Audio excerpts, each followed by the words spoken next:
Rodolfo, thank you for that introduction, and especially thank you for bringing Abuela to this conversation.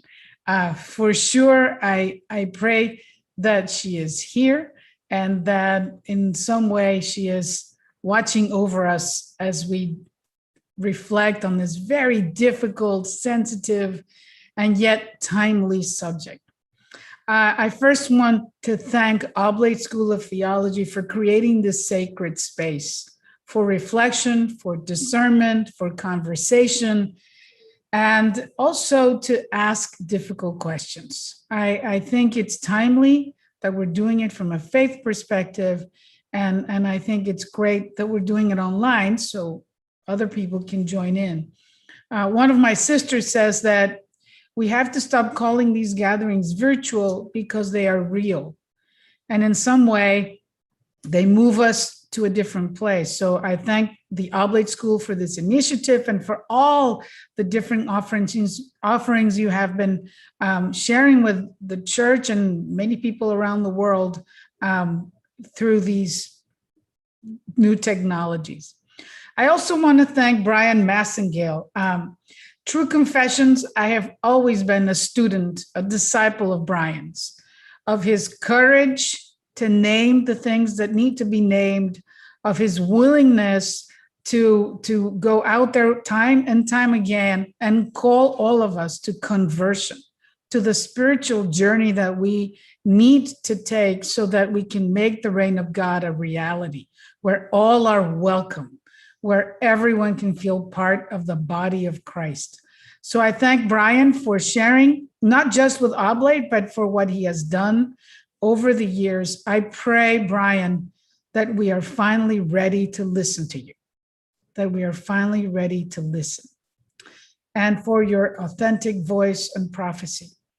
Today, I want to speak from the Latino, Latina, Latinx, we'll talk about the terms in a little bit, experience around this issue of what does it mean to have a soul sickness that brings racism, and what are the challenges to the Latino community in the United States.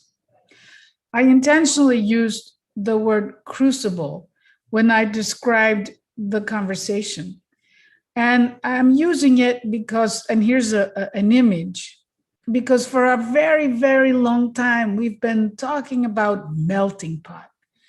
And it sounds like a beautiful thing, like we're a melting pot. And really, it's a painful, horrible, high temperature experience where everything melts and identity and connection and culture disappears. It was not a simple thing to be in this country from different places, or to just be in this country and have the border cross you, which is something we have to remember with the diversity that the Latino experience is in the United States. And crucible is a good word.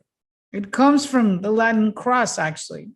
And it's a place where a situation where it's not just a melting place at very high temperatures, but it's a place where concentrated forces interact, influence, or change and cause development.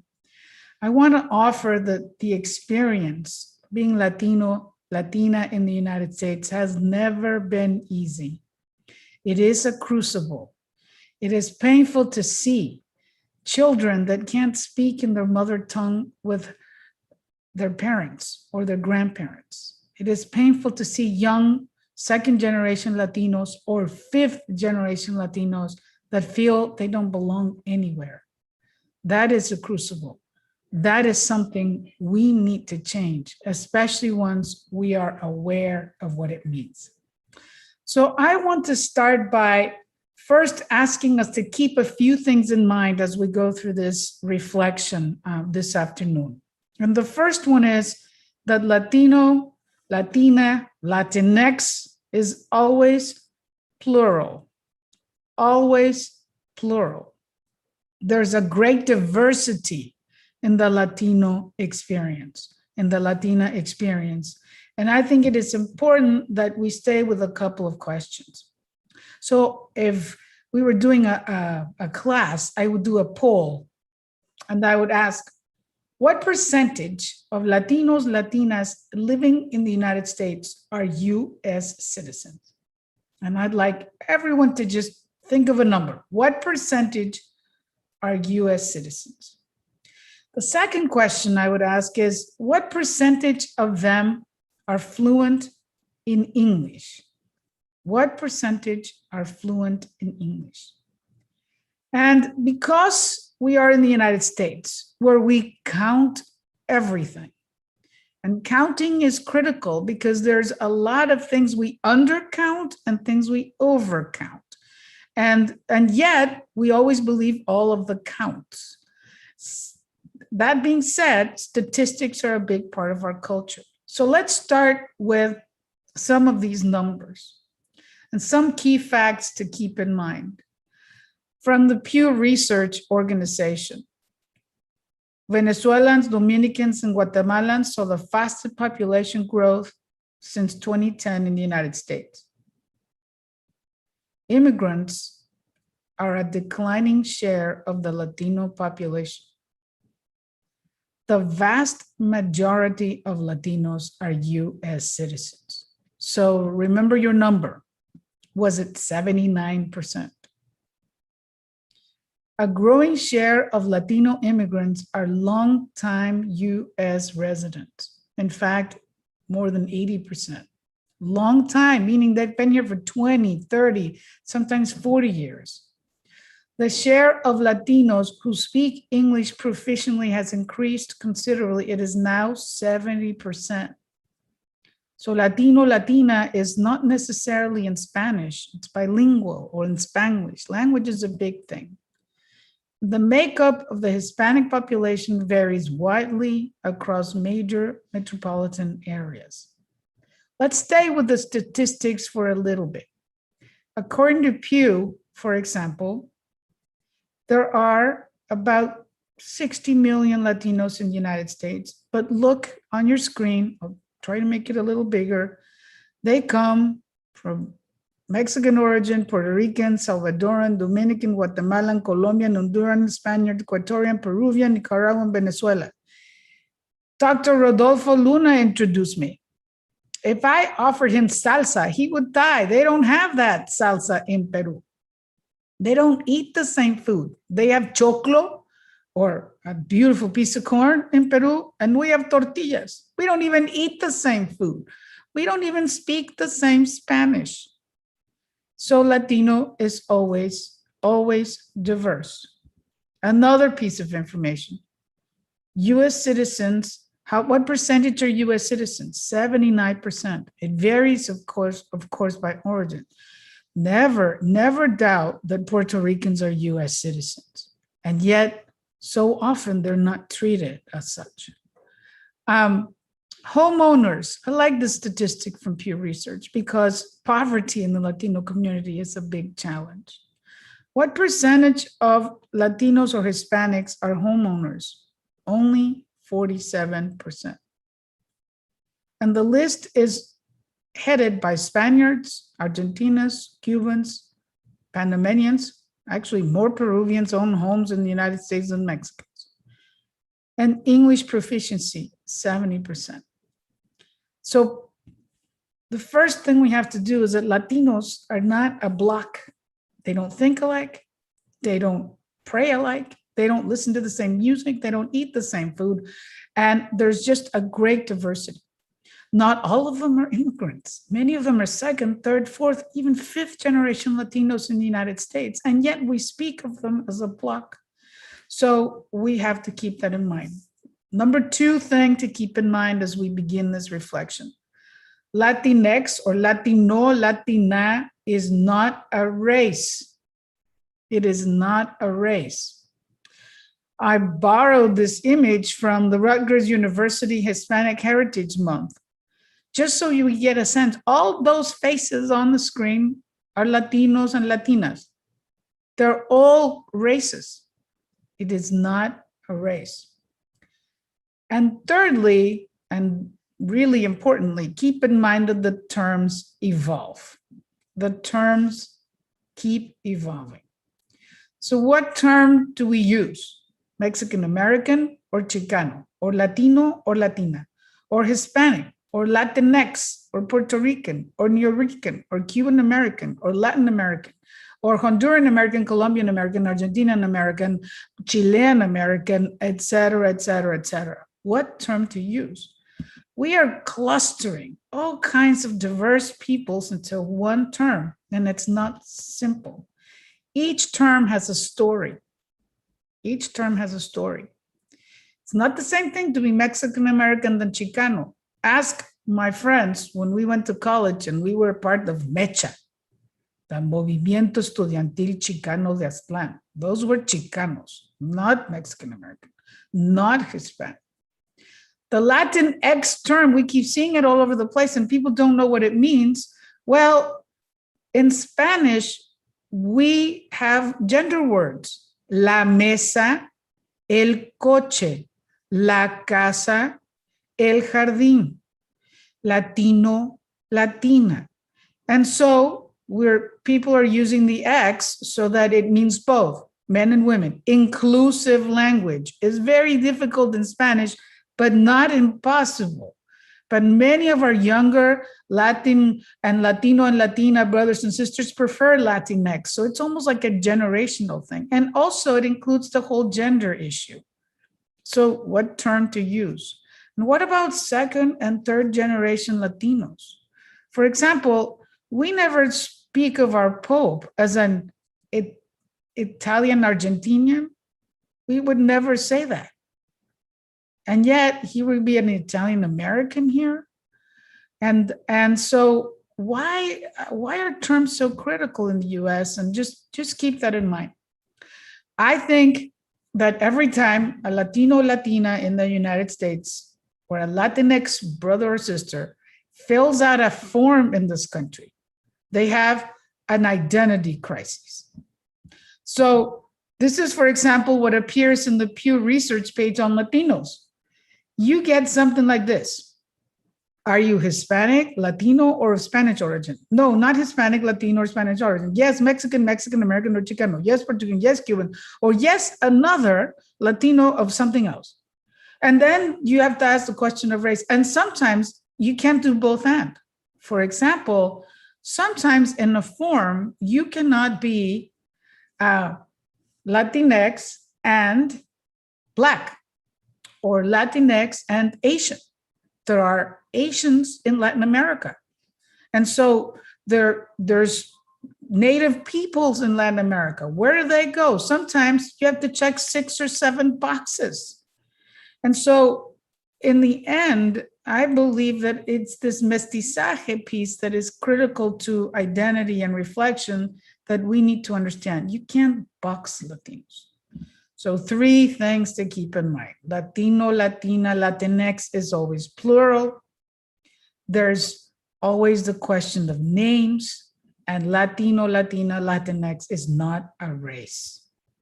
It's not a race. So I apologize as I begin. I am Mexican. Sometimes I apologize for being Mexican, and sometimes I'm unapologetic. Many of my examples will come from that bias. So I ask for forgiveness for my Puerto Rican, my Cuban, my Peruvian, my Tejano friends, because I can only speak from my experience. But I will try to remember that this is about all of us. For this reflection, I have organized the talk in 3 moments. I think we need to learn to see. I think we need to learn to remember, memoria histórica, and we need to learn encuentro, or encounter. And in that sense, I'm going to use the U theory. Brian yesterday spoke of the see, judge, act methodology. I think the U theory is very similar. And the reason I am choosing the U theory is because I love that presencing moment. That is almost a spiritual moment where you have to see from the whole, let go, and let come. And I believe this work of racism has to be a spiritual task. We need to enter into a pilgrimage for conversion and for change. And so hence the use of the U. So what I'd like to do today is begin with the noticing, the seeing from the whole, the issues, the people, the diversities. Then speak to the presencing, the call to conversion, the letting go, accepting the call to live in this diversity, and then imagining, because it's not enough to know. We have to do something about it. Brian is doing this in 3 days. I will do a mini presentation today from that perspective of the Latino, Latina experience. So this is a movement that goes from knowing something that's intellectual. It is learning. That's why we're here in this Summer Institute. It is something that has to touch our heart. It has to change our heart, our soul, Brian would say. And then there has to be an act of will. We have to do something about it. So, aprender a ver, learning to see, aprender a recordar, memoria, aprender al encuentro, encounter. So let's start with this first movement, aprender a ver, learning to see, learning to see. And I think today it would be wise if we go to the gospel story of the blind man and Jesus. And we read in that story, now as he approached Jericho, a blind man was sitting by the roadside begging. And hearing a crowd going by, he inquired what was happening. They told him, Jesus of Nazareth is passing by. He shouted, Jesus, son of David, have pity on me. The people walking in front rebuked him, telling him to be silent. But he kept calling out all the more, Son of David, have pity on me. Then Jesus stopped and ordered that he be brought to him. And when he came near, Jesus asked, what do you want me to do for you? And he replied, Lord, please let me see. Jesus told him, have sight, your faith has saved you. He immediately received his sight and followed him, giving glory to God. When they saw this, all the people gave praise to God. And it's good to highlight that part. Jesus stopped and ordered him, what do you want me to do for you? And he replied, Lord, please let me see. I believe at this time in our lives, in this moment in history, with everything that has happened, we have to be that blind man. We have to ask Jesus for the grace to see. It is a question of faith. It has to do with the authenticity with which we live our life. So unless we have that same desperation, that shouting, I want to see, I want to understand what is mine to do, how I can contribute to making our society whole, our human family, a place of dignity for all. We're not going to be healed. We need to have that faith and that call. And we are people of faith. We are people that believe that the grace of God can do something in us, can stir from within that desire to learn and to notice. So I begin by saying we need to learn to notice, because in many ways, I want to call it the Downton Abbey effect. Now, I don't know how many of you watched the series Downton Abbey and then the movie.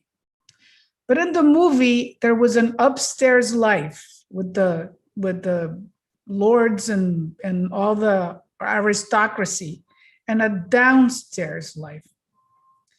And we need to be careful that we notice both the upstairs life, the fancy, glitzy life, and the downstairs life. The life of those others, that multitude that served the family. And I want to call it the Downton Abbey effect because there is a downstairs servant life in the United States. An enormous group of people that we never see and who are often told it is best if they are not seen. For example, our farm workers. And there's this article that says migrant farm workers are our nation's invisible population. Invisible population. Why don't we see 59 million Latinos in the United States, Latinas, Latinx brothers and sisters? Why don't we see them? What is it about our soul, our blinders, our focus that doesn't zero in on them as being present? And the list goes on and on.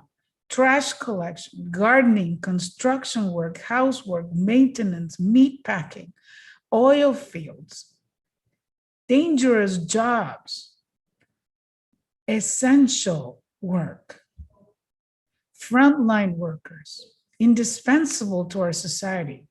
They didn't have the luxury of staying home in this pandemic, but they are invisible. Lord, I want to see. There was a movie that came out several years ago. It was called A Day Without Mexicans. And maybe we should all go back to watching some movies. And in the movie, something happened because suddenly all of the Mexicans disappeared. And what would happen to this country if this enormous underclass population just disappeared? What would happen to our supermarkets, to our food, at our restaurants, at the hotels? What would happen if we started to notice how many people there are out there? For those of you who are in Texas, you will be familiar with this store, La Michoacana. My parents love to go shopping there because they find the real thing. But one time I was in Tyler, Texas, and I was in the car and I asked, is there a Latino community in Tyler? And the hospital people in the car said, oh, no, sister, there isn't a large Latino population here. And then we drove past one of these. And I said, maybe you don't see them, but if there's a store, I assure you there are Latinos. So we have to ask ourselves, are brown people invisible? Why is it we do not see those millions of people? Where are we, especially church and religious people, in this equation? And where are they, Latinos, Latinas, migrants? Why don't we see the people of color? Why don't we recognize those markers in our communities that show that they are there? And sometimes it's because they go to work very early in the morning, or they are working in the backyard, not in the air conditioning that we really need here in Texas. I have been with communities that tell me, well, Tere, we're really not that diverse here, and we don't interact with that many people of color. So, thanks for your presentation, but really it's, there's very little we can do here. And then I go to the kitchen, or I hear the Spanish at the garden or the construction work. And I go right back in and I say, have you counted how many people work in your kitchens? Have you noticed? And why don't we see? Our African-American brothers and sisters know this. They were supposed to work very hard but not be seen. The Downton Abbey effect. How do we learn to see? And of course, we can't learn to see if the attention is being pointed in a different direction. If the lenses, the little windows, whether it's our phone, our computer, or the television, are showing us a window into something else. Recently, I my brother loves Star Wars. And so we went to the movies. And we went to the movies, and I'm going to dare to show you this. So I apologize to those of you that think this might not be serious enough, but here I go. So when I was little, there was only one woman in Star Wars, Princess Leia. And so everybody had to be Princess Leia with the hair like this, because that was it. And then we went to see the new Star Wars movie, and all of a sudden, a woman is a Jedi. And I thought, well, we've made a lot of progress since when I was little and today. And as we were coming out of the theater, my brother said, well, they really went all out and tried to include everybody in this Star Wars film. I mean, they did hard work. The windows through which we see. And then I read this article in the Los Angeles Times. Yes, I was right. There are more women in Star Wars than ever. But guess what? Men still do most of the talking. They still get more words. But then if we stay with the images we see, look at this study of the Latino media gap. Latinos are generally perceived as recent arrivals and foreigners. So inclusion of Latinos in media institutions is not perceived as a public good.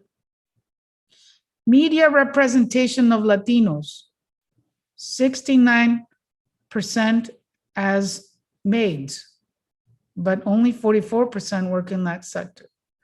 24% as criminals, but it's not the percentage. Law enforcement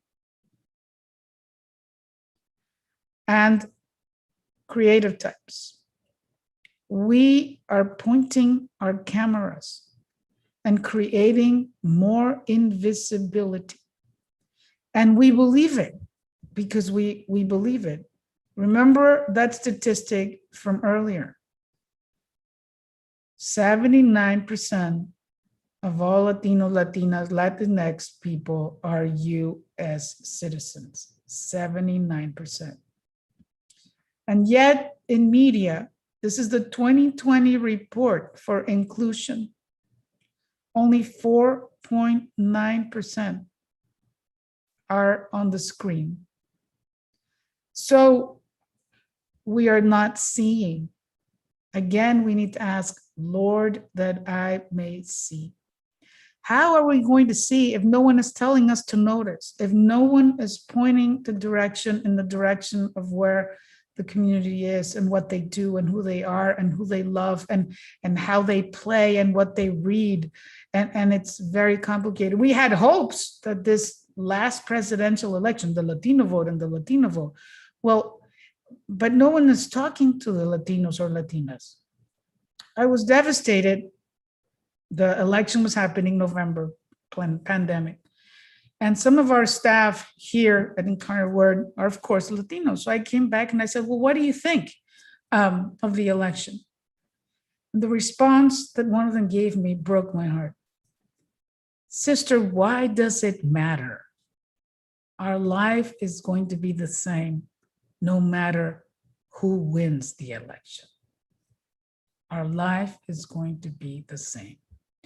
So we have to ask ourselves, do we notice the effects of racism and bias in those communities?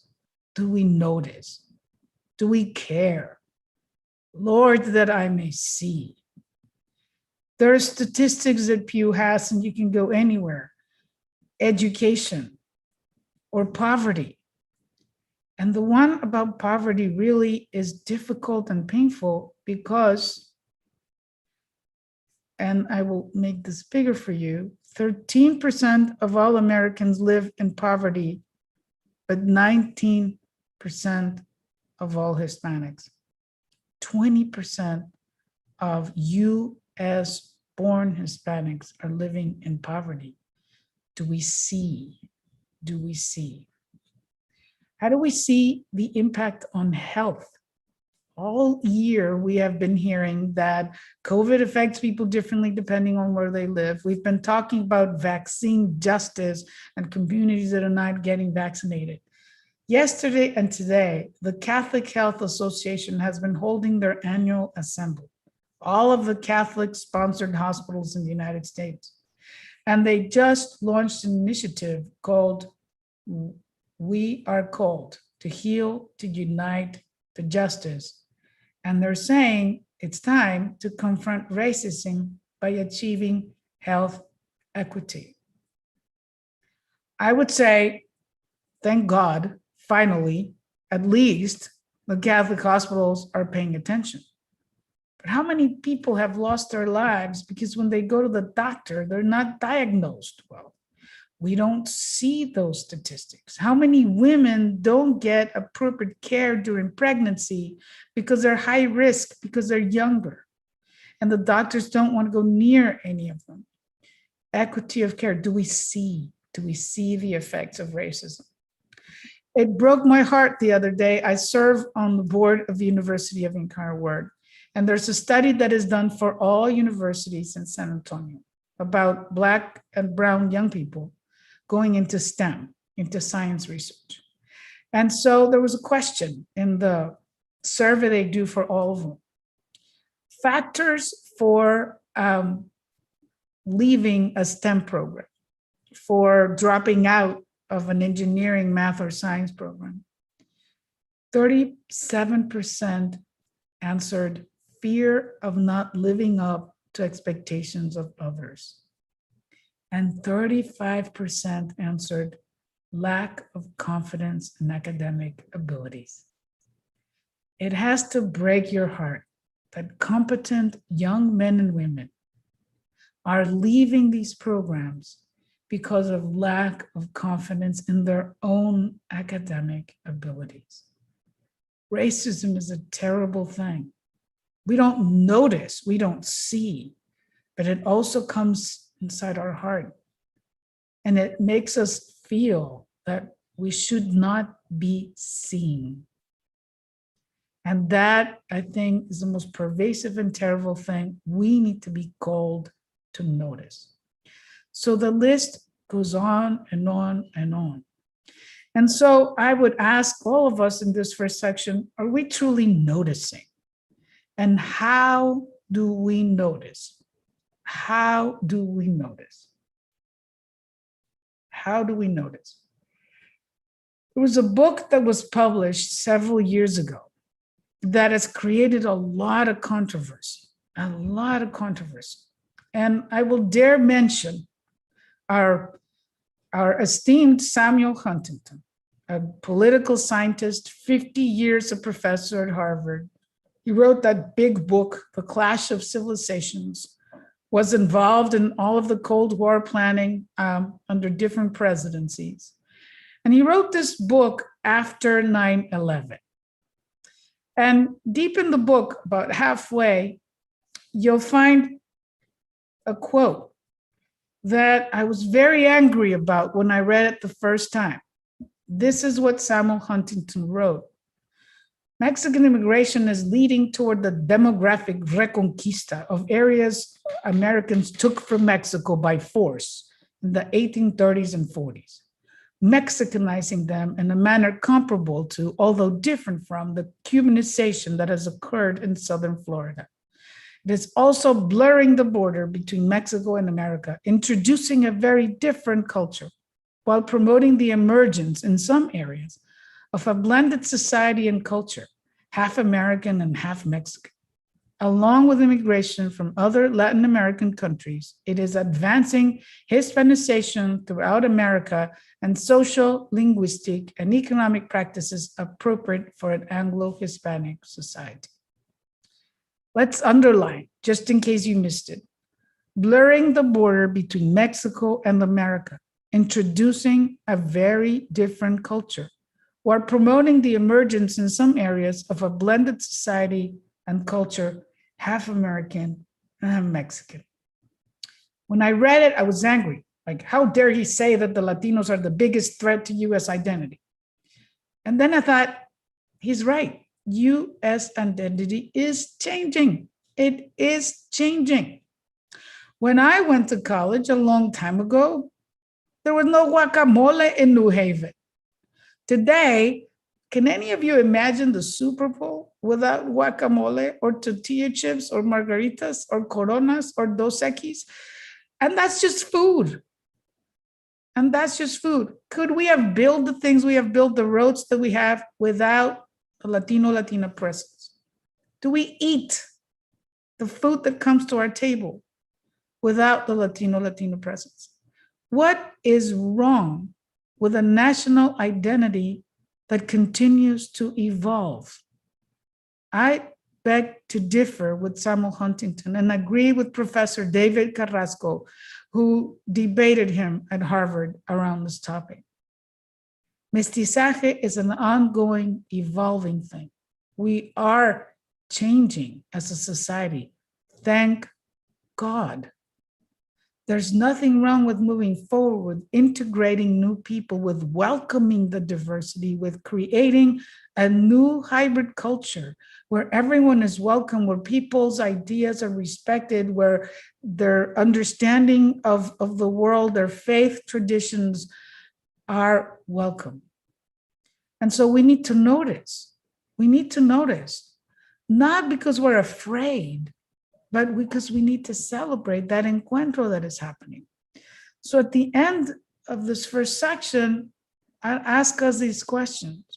What do I see or not see, and why? What conversion do I need to see? Where do I need to move, maybe sometimes physically, to be able to see in the city, in our own institutions? Where do I need to move to be able to see? What can we do to notice differently? And we're going to pause briefly, and Victoria gave us instructions. So if you have any questions or comments, you know where to post them. And then I have the help of the Oblate team that will highlight some of those questions. Great, Sister Teddy, I have a question here now. Thank you for capturing the pain of those of us not able to communicate intergenerationally, a crucible indeed. What advice would you give to someone who wants to recover their historical memory? Well, I think two pieces of thinking. There was for a long time, parents would tell their children, don't speak Italian or German or Spanish, because then people are going to know you're not American. They sacrificed connecting and passing on their culture so that their children would be accepted. Of course, it was easier with people of white ancestry or whiter than for Latinos or African Americans or Cuban Americans or Dominican Americans, but still we did it. So I would say, let us recover the value of being bilingual or trilingual. We have to value language and the culture that comes in the language. I have met many younger second generation Latino, Latinas that are telling me, sister, I'm learning Spanish now. Mom and dad didn't want to teach me, but I want to learn it now because I want to talk to my abuela. I want to hear her stories. I want to understand who I am. So language is part of culture. Now, of course, third, fourth, fifth generation Latinos speak English. So that's very different. That's why I said it's always plural. And the second part is, let's learn our history. Let's learn our history. In the next section, I will talk about memoria histórica. But our history books cannot put all the history in there. I'm a history professor by training. It's really hard. I pray for history teachers because they have to fit more and more and more and more things in there. And then they have to fight with the math people who want more time. And so in many different ways, you don't only learn history in the textbooks at school. There's PBS, beautiful stuff that's on there. There's even YouTube. I mean, of course, you have to pick the right things, but I'd say we need to be interested. Go to the museums, beautiful museums. They have great museums in San Antonio, but all over. Try to move into that to make your perspective broader. Thank you for that, Sister. A comment here that makes a point. The person says, I am a fifth generation Mexican American. My family has lived in the same area originally Mexico and currently in Texas. I notice Latinx actors, entertainers, professionals on screen precisely because it stands out, is their comment. I notice Latinx actors, entertainers, professionals on screen precisely because it stands out. So just a comment there. I think it's important that we start asking for more. A long time ago, my brother used to be in marketing way before, and he worked for a Hispanic marketing firm. And he told me once, he said, Tere, every time you call and it says, para español, marque uno, press Spanish. And I said, why? He said, because they're tracking everything. They're tracking how many people watch Univision. They're tracking how many people click on this. They're tracking it. And I think one thing that I've learned over the years is that corporations have learned of the purchasing power of Latinos.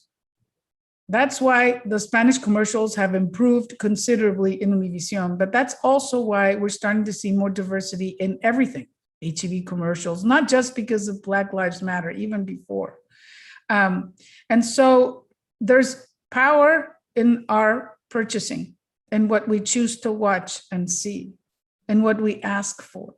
So we need our children to see our community preaching at church, leading a university, teaching in a school, being an athlete. We need role models. We need to see that sí se puede. So it is up to all of us to ask for a place at the table, to demand it, and to sit there and invite other people to the place at the table in every field, whether it's medicine or nursing or education or finance. We have a responsibility to make sure that children know that they can be that leader or that business woman or that surgeon. So I would just say, keep clicking, keep watching, keep asking for it, keep speaking about it in social media, because it will create a different form of representation and it will change the stereotypes that are harming our children so much. Thank you, Sister Tere. Maybe one more comment, because this fits just right where you're at in the presentation. The person says, I am Black. We need to start by opening our darn eyes and looking into others' eyes. Eyes meet eyes, smile meets smile, hello greets hello. I go to church in part to look into faces and thereby taking notice of who I show up to worship with and who shows up to worship with me. And to that I say amen. We have to see and we have to see each other. The eyes are the window to our soul. And if racism is a soul sickness, we have to see. We have to see into the soul of the other. So I think in the Latina community, there's all kinds of races, and we do all kinds of terrible things to one another as well, because we've internalized that. There's an unconscious bias and racism that is in there, but it is time to kind of spit it out and to learn Encuentro, to learn to welcome people, hospitalidad, hospitality, to learn that around the table all are welcome. So amen to that. Well, I'm going to move on to the second part of this reflection this afternoon, and it has to do with aprender a recordar, learning to remember. Many of our Latina theologians in the United States and many people that work in Latin America talked always about recovering memoria histórica, our historical memory, to remember who we are. Earlier in the presentation, I said the problem with the crucible is that it melts everything and it disconnects our community with its history. the good and the bad in the history, the strange and the amazing in its history. But we have to recover the memory of who we are, because memory gives you identity. Memory gives us identity. Unless we can recover that memory, our young people are at risk, because they're constantly being asked, who are you? Who are you? Facundo Cabral, not Mexican, sorry, oh my God, God forbid, a Latin American songwriter has a song that says, no soy de aquí, ni soy de allá, no tengo edad ni porvenir. Y ser feliz es mi color de identidad. I'm neither from here nor from there. I don't have the age or future, but to be happy is the color of my identity. Throughout the United States, whether it's the 5th generation Latino or the 1st generation immigrant, there's a question of identity.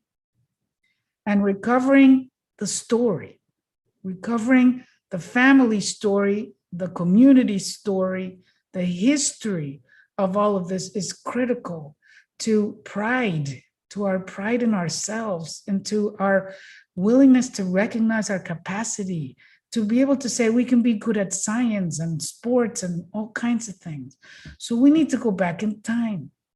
We need to go back in time to understand where it all began. So I'm going to do a very quick history of all of this. I apologize. I am a historian, so this is my only chance to do history. So here we go.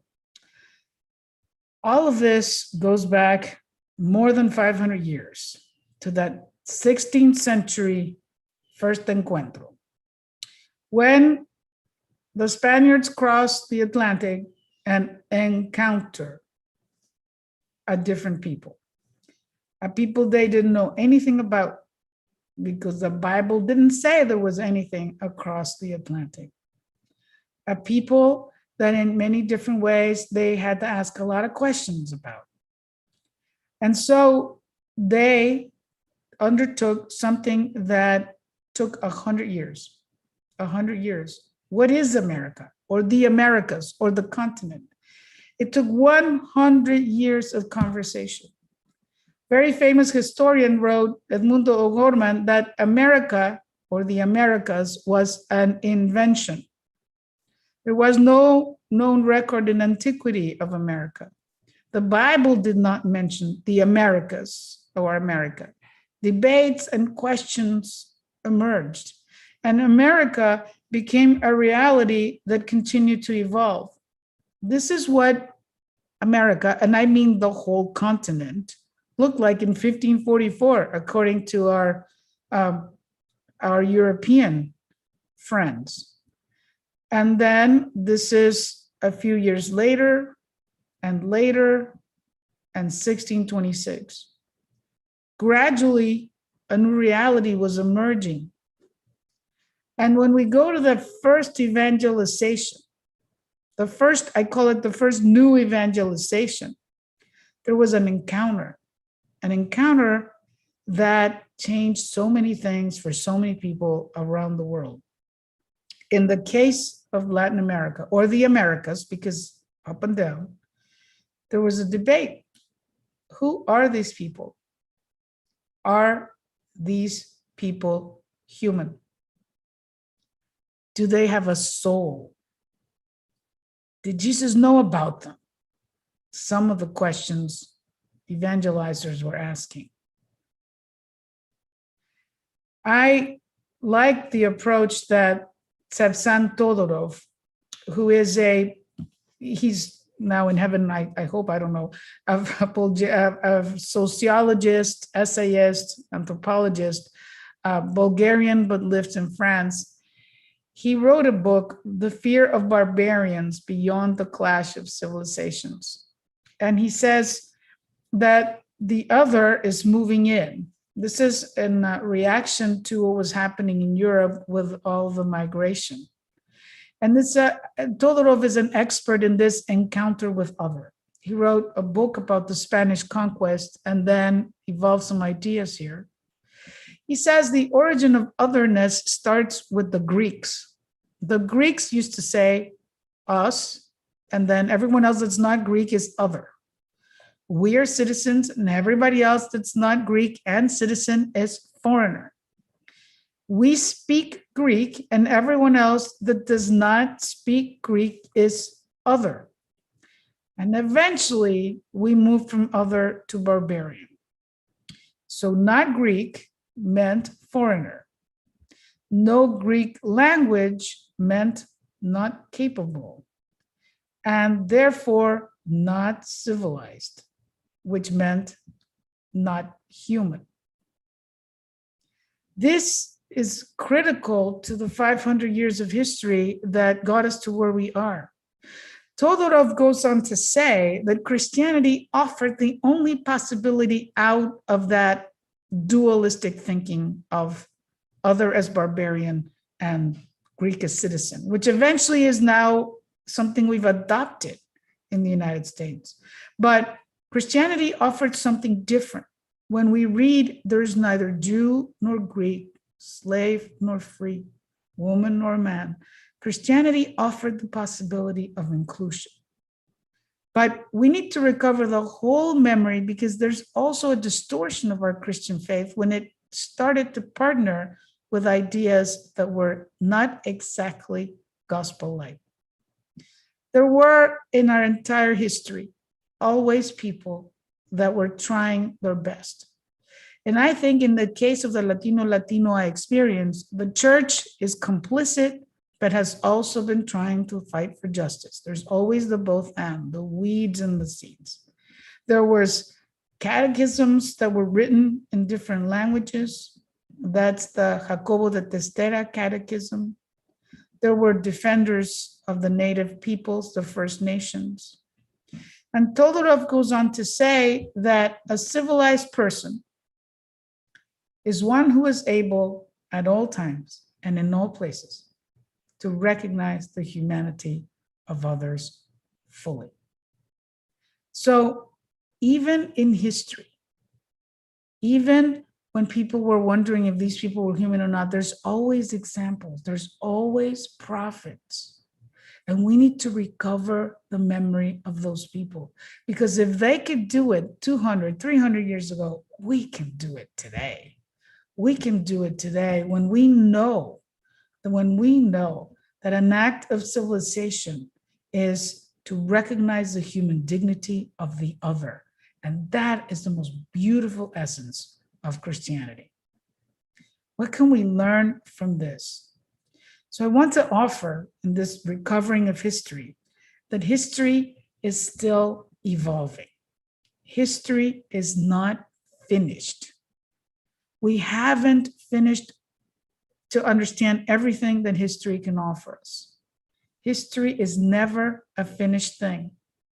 For example, we need to challenge old maps. Why do we always draw the map like this? If there's no up and down in space, then we could draw it like this. What stops us from flipping the way we're looking at things and learning new things from it?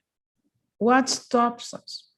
There's a hermeneutical circle that we need to go back to also in history, as history evolves. A historical event happened, but the present has questions that are different every time. So the historical event creates questions that go back to it and on and on. And every new question brings up new learnings. So today, we're starting to rediscover the Latino-Latina historical experience, not because it's a new thing. There have been historians of this experience for a very long time. Amazing people. Gilberto Hinojosa at the University of Incarnate Word, Mexican Americans in the Catholic Church, Puerto Rican Americans there's history books out there, but we haven't fully integrated that. But the present asks new questions of the past. People will ask me, well, we can't change the history books because American history is this glorious thing. And I said, well, We asked one day, what about women? What about women in history? And gratefully, we started to change. And then we discovered that there were women throughout US history. The new questions change our understanding of history, broaden it. Today, we even have cooks that are asking, what did people eat? And we have new technology so they can analyze the DNA and the contents and the nutrients and the bones, and they can tell us, well, this people that lived 300 years ago, this is what they used to eat. Well, that changes how we understand that culture. History evolves because new questions raise new understandings of what happened. New technologies allow us to see new things. So we need to go back to history and revisit it with new questions. Where did racial prejudice and bias and stereotypes come from? How did it start? And if we understand their origins, we can then understand how to deal with them today. What happened when those that came before us revisited that history? What happened? And I think that is a critical question we need to ask ourselves today. First of all, they remembered who they were. You know, there's a story of the Spanish conquest that is really interesting because it became kind of a myth or a legend. So there's Hernán Cortés, the captain of the Spanish mini army that invades Mexico. And there's La Malinche, the translator that eventually became Hernán Cortés's wife, if you want to call it that way, and of course gave birth to mixed race children. For a very long time in our history, La Malinche was the raped one, the bad one. And malinchismo, the word in the Mexican word, meant we don't like anything that is native. We prefer something that is foreign, especially if it's European. And for a very long time, there was a bias against ourselves in that idea, because all mestizos, or people of mixed origins, or at one point in their life had some kind of mixture in their family history, now had this bias in them. And with time, as we went back into history, we started to challenge that bias. And so new questions raise new answers. New questions say, well, this otherness that is now in us, this dual identity, is both and. It's not either or. And then we need to challenge our geographical bias. In the United States, we always do history from the East Coast to the West. And we always start with, I don't know, Plymouth Rock and the Pilgrims and the Mayflower. And we know the names of the people that came in the Mayflower. But that's not the only way you can start US history. We have this bias that of manifest destiny. But we can ask new questions like, what was happening when the Pilgrims landed in the other coast? What was happening in the middle of the country? Who was living there? And what was life like? When does US history start? And why does it have to start with Jamestown? Why can't it start with the native peoples that lived here? And in the case of Latinos, especially those of you who are fifth, fourth generation, in 1850, the border crossed them. I apologize for the spelling mistake. The border crossed them. And so Hispanos, or especially at that point, there were Hispanos in the United States, they had a different story. They had a different story that was going on already and evolving. They were not migrants. Tejanos and Californios were never migrants. The border crossed them. And they have children. And they're people, their families that can trace their origins back to that. And yet in the US, there's a prejudice that every Latino is a migrant. Puerto Ricans are US citizens. They're not migrants. And they're often told, you know, go back to your country. Well, this is my country. Second generation, third generation families, people that served in the army. So we have to go back in history and we have to revisit it with a different lens, with new questions, so we can get new answers. And there's lots of things that we will discover in that history that I think are critical to the memoria histórica. Things like land ownership, the big ranchos in the north, the Californios and the Tejanos. There's a reason why Vallejo is called Vallejo in the Bay Area in California, because Mariano Guadalupe Vallejo owned all of it. The perception of Mexicans or Puerto Ricans or Cubans in the 19th century. Seen from the South, there was a race issue, and then there's language. And so they were put in barrios, and they only stayed in their barrios. There is a historical reason the community is invisible, hopefully also invincible. How the evangelization of the Latino community evolved. The Catholic Church believed that the Spanish evangelization was not good enough, that it was messy, too much fiesta, not enough orthodoxy. So they would go and recruit French clergy because they're considered to be more zealous, so that they can do a real evangelization of these people that only like to have processions and be out in the street.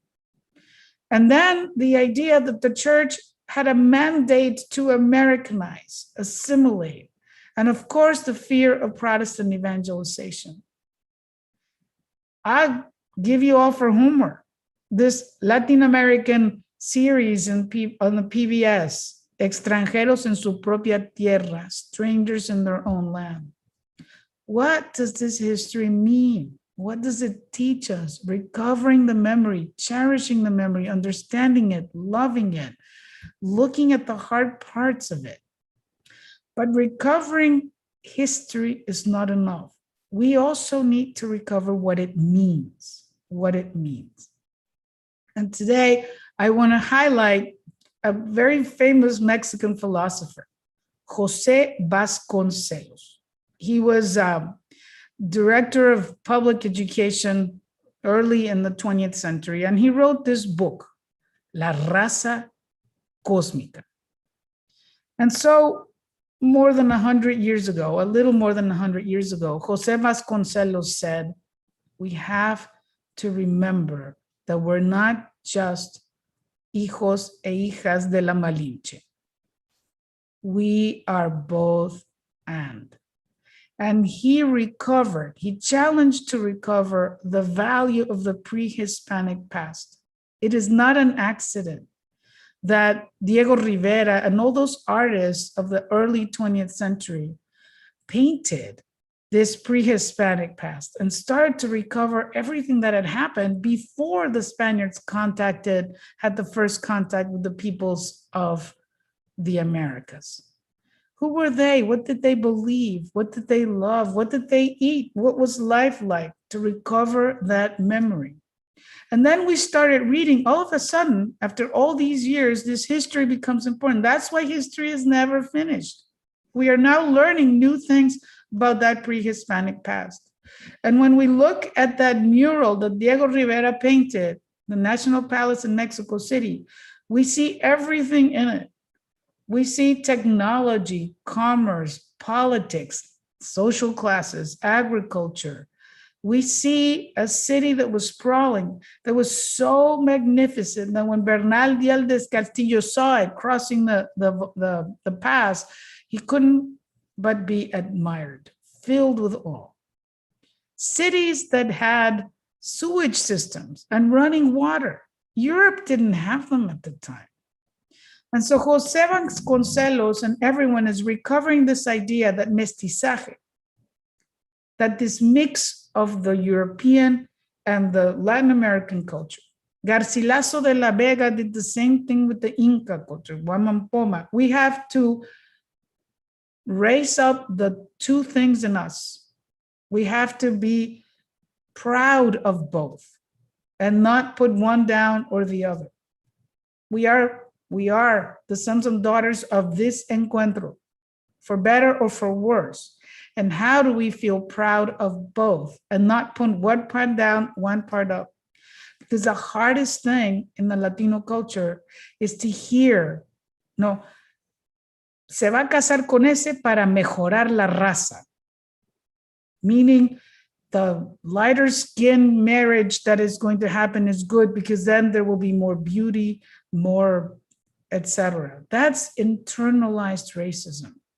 And so recovering our memoria histórica brings both that, the glory of both. In the United States, the Chicano movement recovered the memory of Aztlán. So this Aztec Mexica culture is in the north, came from the north. So they say that Aztlán was someplace in North America. And that's why the student movements, for example, were called Movimiento Estudiantil Chicano de Aztlán, MECHA. That's why in the 60s and 70s in the United States, there was a recovery of that pre-Hispanic identity, bringing it both to both ends. So why is la raza cósmica or the mestizo race so critical today? Why is it so critical today? Why is this recovery important? Because of how racism has moved into the Latino community. I grew up hearing all those things.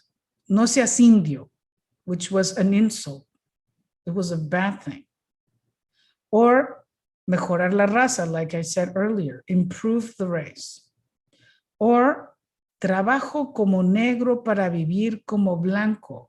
I work as a Black person to live as a white person. What a terrible thing to be hearing over and over again as a little kid.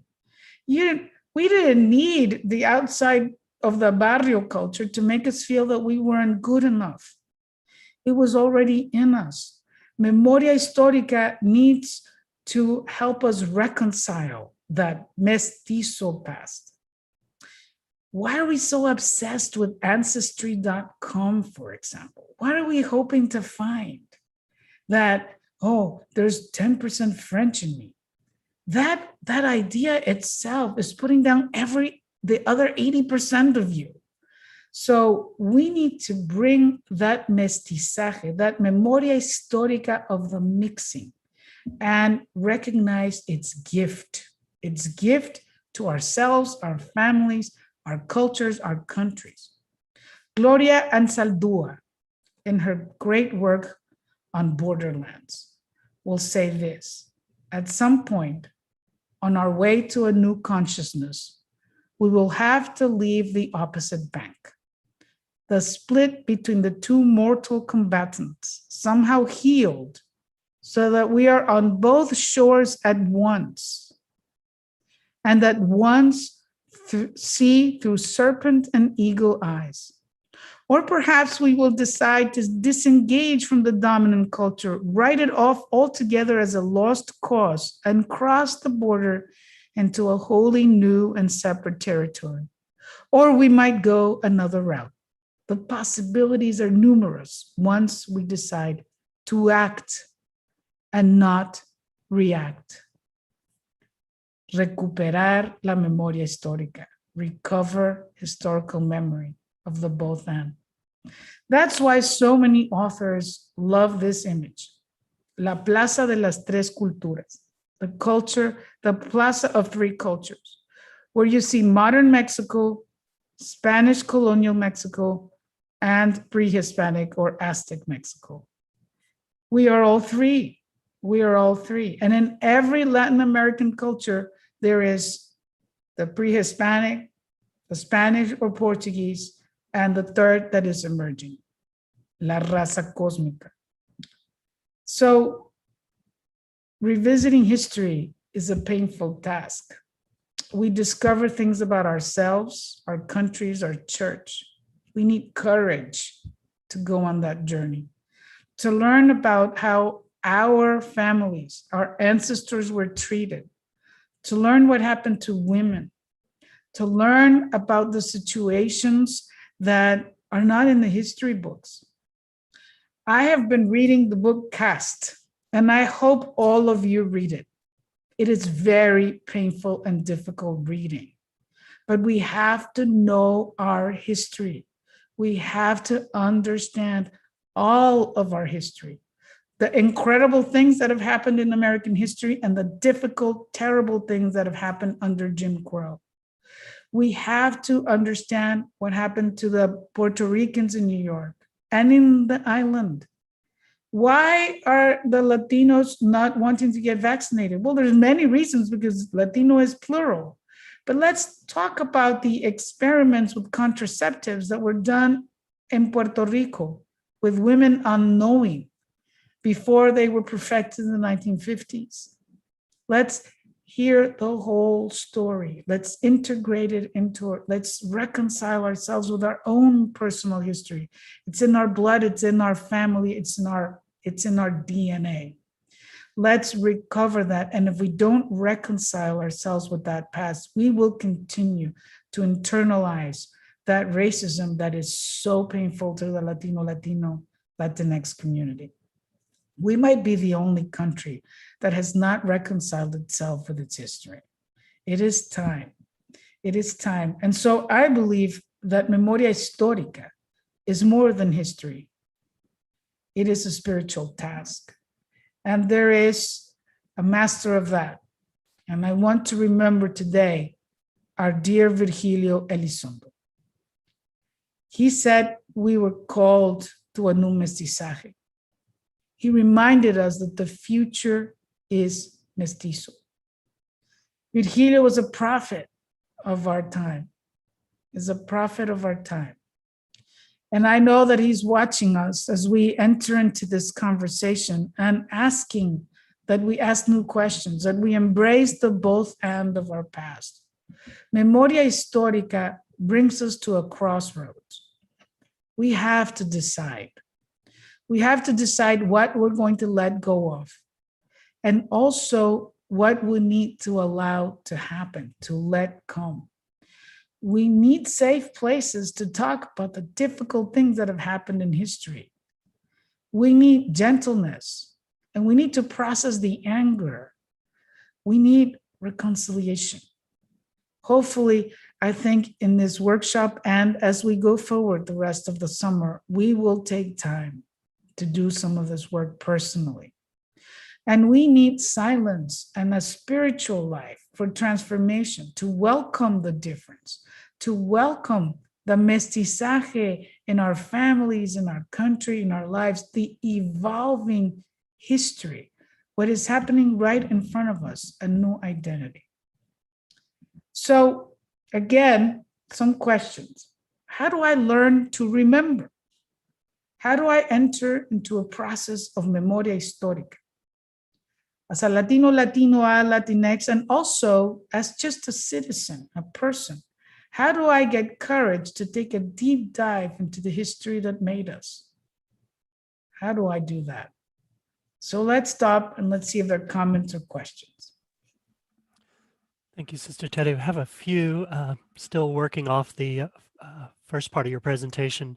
The person asked here, you mentioned the evolving national identity.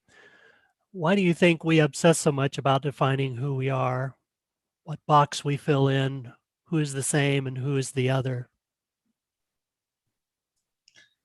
Well, I think that identity is, maybe I'll use this. It's like an onion, okay? I think if you peel the layers of an onion, all you get when you get to the core is to another layer. Layer. It is all of those layers that make up the identity of an onion. There's no core. There's no one thing, but it is in that composite aggregate layer, it's in that growth. And then, the bigger the onion, the more layers, the more delicious it is. So in a way, the Americas in general, not just the United States, but any country in the Americas, in Latin America, Canada, we all have the same challenge. Who are we? All of it was a construct. And in the end, all the lines that we draw, they kept evolving. And so identity is a big question, but identity has to be around a common good, a social contract. It's not even a language. It's not even a language, because our native peoples could argue that their language was first. And they could argue, is it geography? And what are the core pieces of identity? And so when we equate the American national identity only to the descendants of the white Europeans that came to the East Coast, we're missing the most beautiful thing of the American identity, which is this place of difference, of diversity, this blessing of encuentro, where new things emerge because of what is happening. This place where when a culture encounters another, a third thing, a mestizo culture evolves.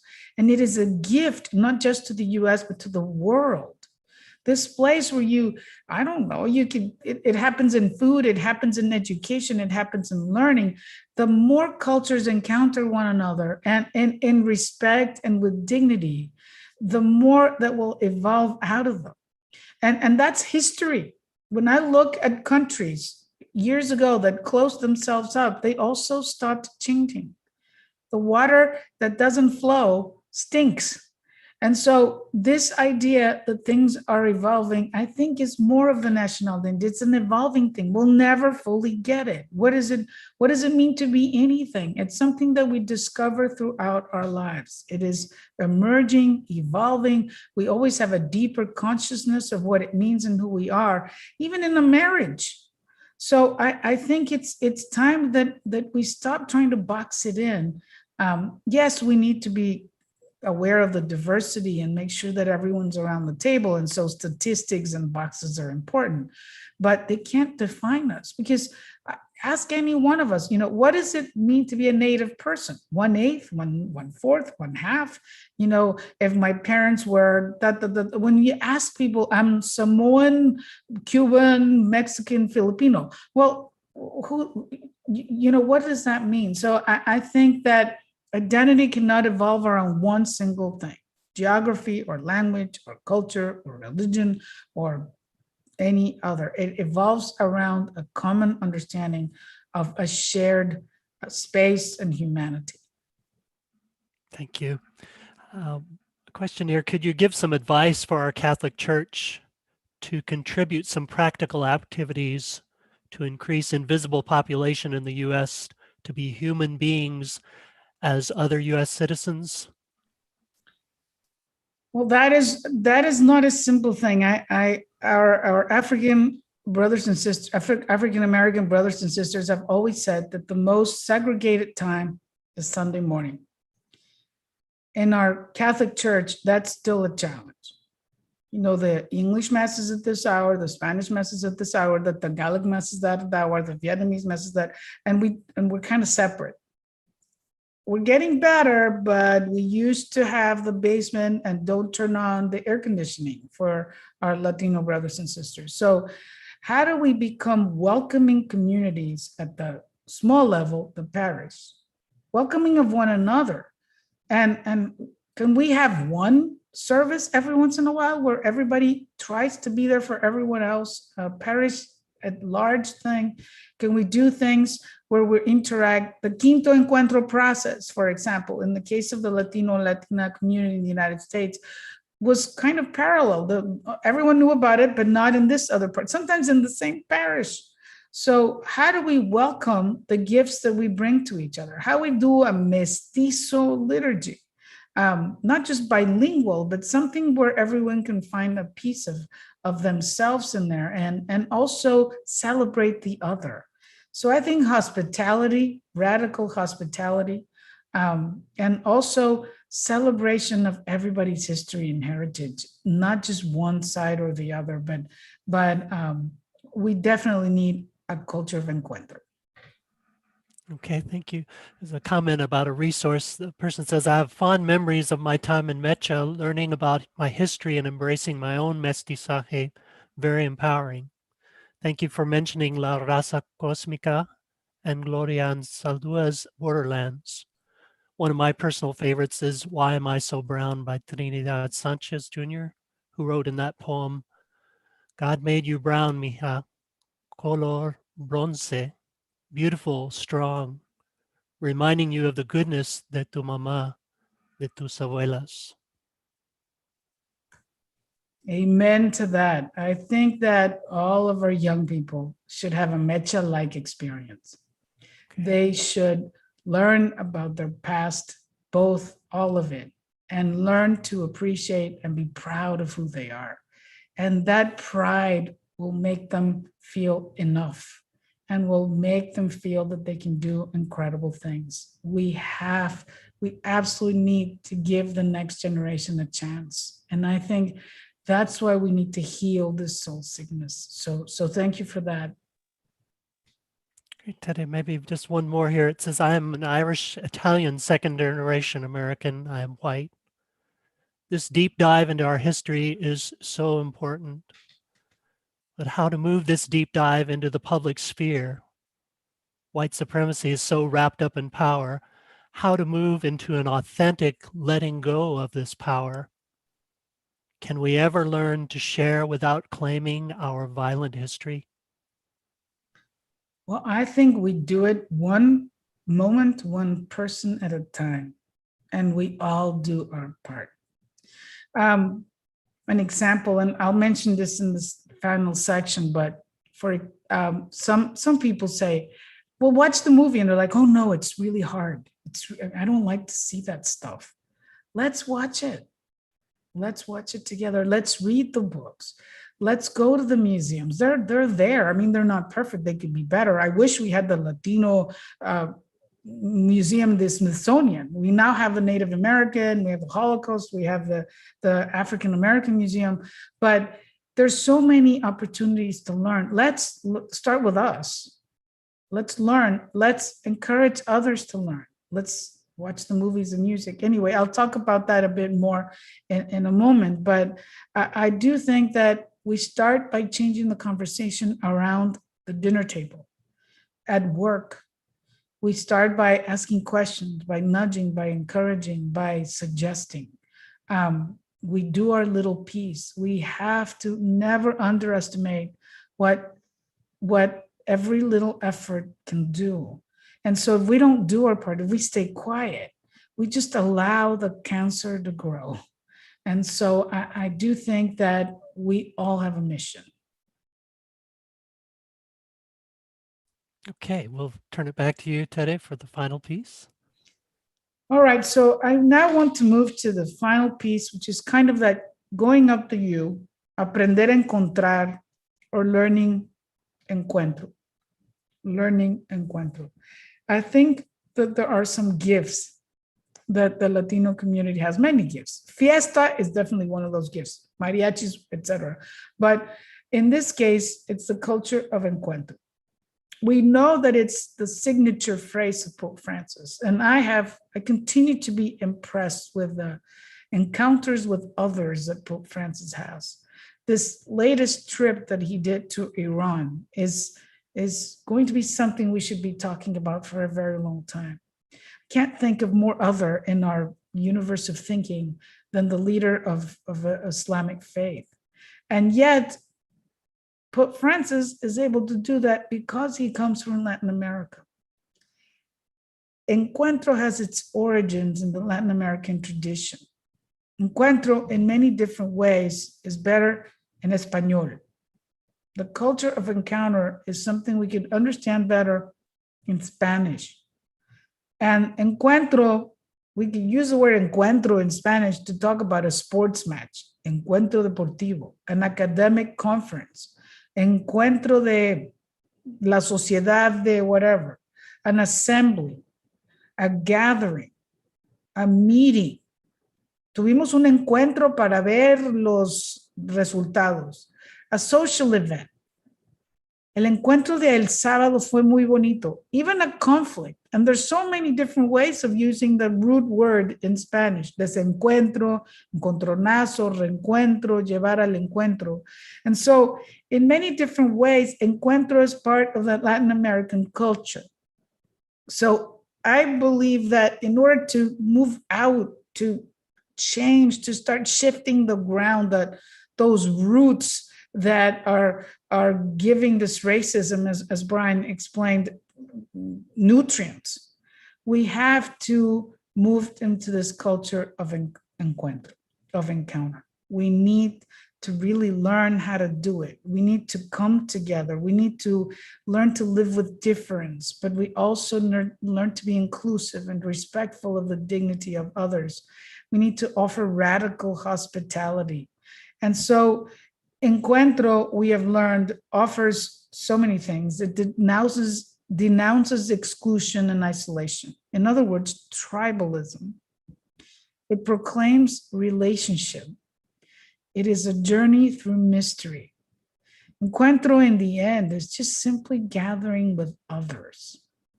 And so I've repeated this many times, but I love the way Sister Mercedes explains the culture of encounter. It's to accompany, to encourage, and to welcome.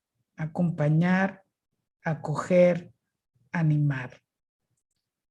And we need to understand Encuentro as an unfolding process that needs intentionality and metanoia, conversion. We need to be willing to move into those places where we might be uncomfortable, or where we're not speaking the same language, or where someone thinks differently. There is a giftedness in the Latino community for Encuentro, for welcoming, for that hospitality. And to move into a culture of encounter, we have to really be intentional. We have learned what it is. We take classes about it all the time. But how are we a community of practice? What evidence of growing into Encuentro can we offer in our local communities, in our family life, in our parish experience, and in our jobs? How do we plan for a culture of Encuentro? What experiences and opportunities are we offering others?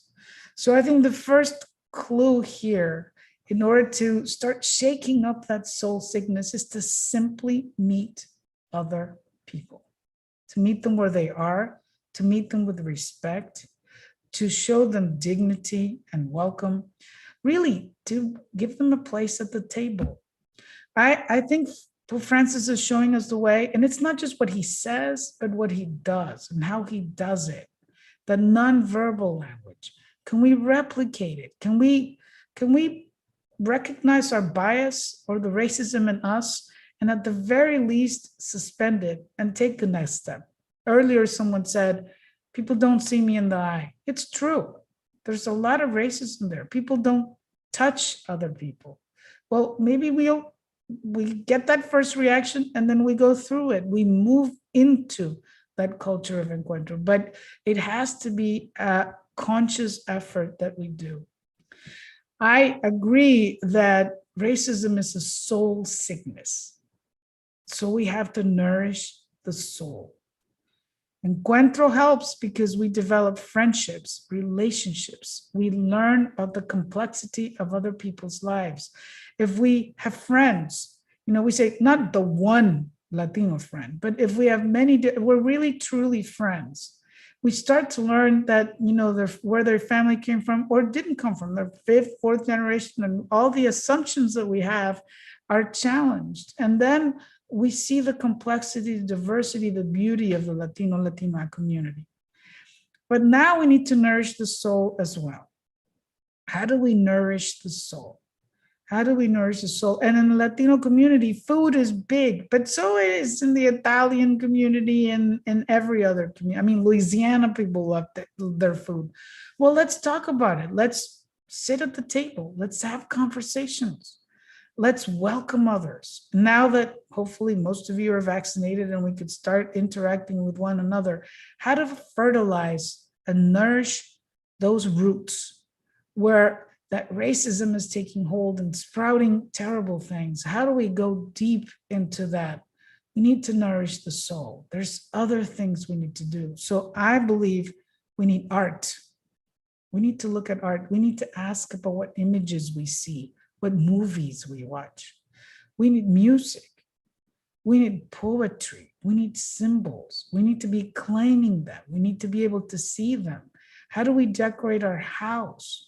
for a very long time. And I'm sure Brian will speak about this. Even our religious images were all people that didn't look like us. And so how do we recover some of that sense? By, some of the books that are out there. There's many examples, whether it's poetry or movies or anything. And over the year, we have been told, here's a list of movies so that we'll become more aware of Black Lives Matter. There's Latino movies that we should all be watching. Make your eyes the window to your soul, not just what you hear, but what you see. Bring in that otherness, that beauty in there, so that gradually something shifts and the ground shakes and we can really move into that place. So I say nourish the soul. Whether it's a movie or a book, go read it. Go watch that difficult movie. Sit through it. Learn about what happened to our Black and brown brothers and sisters in the past. Read Bless Me Ultima or Reign of Gold or The House on Mango Street or Dreaming in Cuban, but do something about it. How many of us over the last year have made the commitment to read more? I'm very happy for Brian because finally people are really buying his book. Now I hope they are also reading it. I hope they're also reading it. And we need to move into those places that might make us uncomfortable. I remember I was visiting Washington, D.C. a while back, and I was with a group of friends, and I said, I want to go to the Holocaust Museum. And they said, oh no, because that's just really hard. So I made them go. And when we finished, they said, we're doing the same thing to our migrants and refugees. Unless we visit our whole history, we are not going to move forward in a reconciled diversity, as Pope Francis says. There's the African American Museum. Go learn the stories, the painful stories of the lynchings, of what Jim Crow did. We absolutely need to lose the fear to go into that whole story and challenge ourselves to learn it. So I'm going to end with a commercial, and I hope you you don't mind my commercial, but I am going to give everyone homework for this summer, and that is that I hope, I really hope everyone goes to watch the new movie. What does Juanito mean? The new movie In the Heights. And here's the trailer commercial. That's it? No story? All right, everybody sit down. It's a story of a block that was disappearing. In Washington Heights, the streets were made of music. You probably never heard my name. Reports of my fame are greatly exaggerated.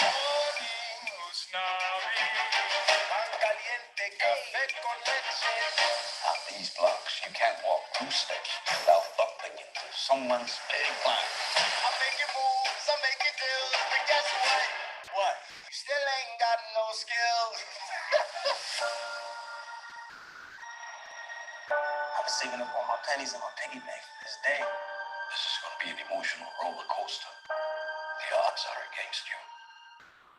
But there's a chance, right? A dream isn't some sparkling diamond. There's no shortcuts.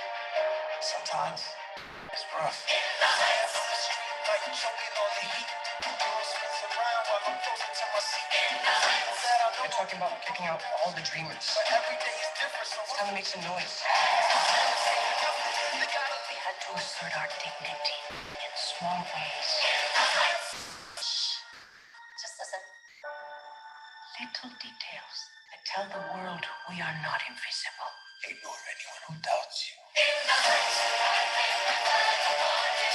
We came to work and to live, and we got a lot in common.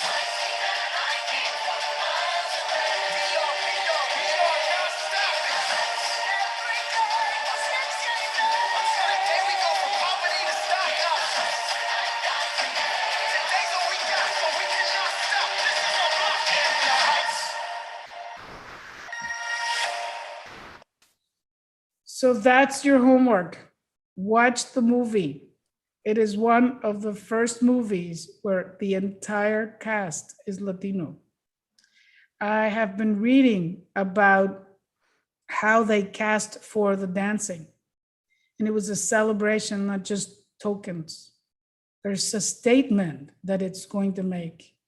And that is my prayer, that we begin to really welcome the Latino, Latina, Latinx gift in our communities. So I'll stop there. And I don't know if there's some final comments or questions that we might have. Teresa, thank you so much. Just such a wonderful presentation. I had one comment from one of the gentlemen on saying his wife says they will go to see whatever Manuel Miranda ever does as far as movie making. So you've got one go there as far as the movie recommendation. So thank you for that. Just a comment here earlier, just saying, thank you for this presentation so much. One person commented the Encuentro has been such a catalyst for faith sharing. Was there just short comment? The Encuentro has been such a catalyst for faith sharing. So maybe just a comment on that, but thank you so much. Absolutely. I think Encuentro can be a catalyst for all kinds of things. It can be a place where we can respect difference. It can be a place where we can learn about different faith traditions, but also about missionary discipleship, about the why we stay in this process, in this community, in this journey, in this pilgrimage that is the human experience. And so I think Encuentro through history, Encuentro into the future is our call. Like Virgilio says, the future is mestizo, the future is Encuentro. So I pray that for all of us. And I hope that it is the beginning of a journey. We might never finish it. We will encounter our own prejudice and racism for the rest of our lives. But if we are aware, we need to nourish our soul so that we can be treating others with the dignity that God gave them. Then this journey will be worth it. Thank you.